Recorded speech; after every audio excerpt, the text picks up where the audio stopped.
ఉపరాష్ట్రపతి ఎన్నికల విషయంలో బీఆర్ఎస్ సంచలన నిర్ణయం తీసుకుంది. ఉపరాష్ట్రపతి ఎన్నికలకు దూరంగా ఉండనున్నట్లు తెలుస్తోంది. ఎన్డీఏ ఇండియా కూటమి రెండు తెలంగాణకు ద్రోహం చేశాయని బీఆర్ఎస్ భావిస్తున్నట్లు సమాచారం. ఈ కారణంగానే ఉపరాష్ట్రపతి ఎన్నికల్లో బీఆర్ఎస్ తటస్థంగా ఉండాలని కేసీఆర్ నిర్ణయం తీసుకున్నట్లు తెలిసింది. ప్రస్తుతం దేశ రాజకీయ పరిస్థితుల నేపథ్యంలో ఉపరాష్ట్రపతి ఎన్నికకు దూరంగా ఉండాలని బీఆర్ఎస్ అధినేత కేసీఆర్ భావిస్తున్నట్లు తెలుస్తోంది. అయితే ఉపరాష్ట్రపతి ఎన్నికల్లో నోటా ఆప్షన్ లేకపోవడంతో తటస్థంగా ఉండాలని నిర్ణయం తీసుకున్నారు. బీఆర్ఎస్ కు రాజ్యసభలో 4 ఎంపీలు ఉన్నారు. బీఆర్ఎస్ నుంచి వద్దిరాజు రవీంద్ర, సురేష్ రెడ్డి, దామోదర్ రావు, పార్థసారథి రెడ్డి ఎంపీలుగా కొనసాగుతున్నారు. ఇక ఇదే అంశంపై మరింత సమాచారాన్ని మా ప్రతినిధి బాసిత్ అందిస్తారు. బాసిత్. కీర్తి, భారత ఉపరాష్ట్రపతి పదవి ఎన్నికకు సర్వం సిద్ధమైంది.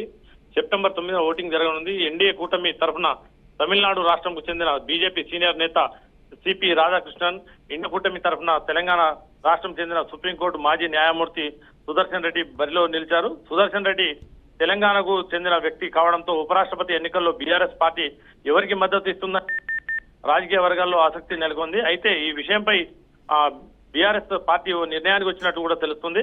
మంగళవారం జరగనున్న ఉపరాష్ట్రపతి ఎన్నికలకు దూరంగా ఉండాలని చెప్పి బీఆర్ఎస్ పార్టీ నిర్ణయానికి వచ్చినట్లు సమాచారం అందుతుంది. అయితే ఈ నేపథ్యంలో ఎన్డీఏ మరియు ఇండియా కూటమి రెండు తెలంగాణకు ద్రోహం చేశారని, ఈ ఎన్నికల్లో బీఆర్ఎస్ తటస్థ వైఖరి అవలంబించాలని ఆ పార్టీ నేత మాజీ ముఖ్యమంత్రి కేసీఆర్ నిర్ణయించినట్టు తెలిసింది. ప్రస్తుతం అయితే దేశ రాజకీయాల పరిస్థితి నేపథ్యంలో ఇది సరైన నిర్ణయం అని బీఆర్ఎస్ కూడా అధినేత భావిస్తున్నట్లు కూడా ఆ పార్టీ వర్గాల్లో వినిపిస్తుంది. అయితే ఉపరాష్ట్రపతి ఎన్నికల్లో బీఆర్ఎస్ పార్టీ నిర్ణయాన్ని ఇవాళ సాయంత్రం వరకు ఆ పార్టీ వర్కింగ్ ప్రెసిడెంట్ కేటీఆర్ అధికారికంగా కూడా ప్రకటించే అవకాశాలు ఉన్నాయి. గతంలో కూడా ఈ బీఆర్ఎస్ పార్టీకి రాజ్యసభలో 4 సభ్యులు ఉన్న విషయం కూడా తెలిసింది. ఉపరాష్ట్రపతి ఎన్నికల్లో ఎవరికి మద్దతు ఇస్తారనే అంశంపై గతంలో కేటీఆర్ మాట్లాడుతూ కీలక వ్యాఖ్యలు కూడా చేయడం జరిగింది.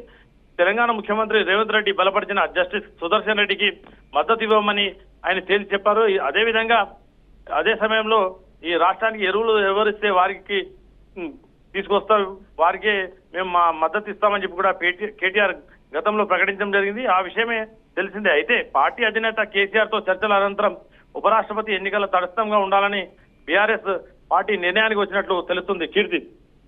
Right, thank you Basit.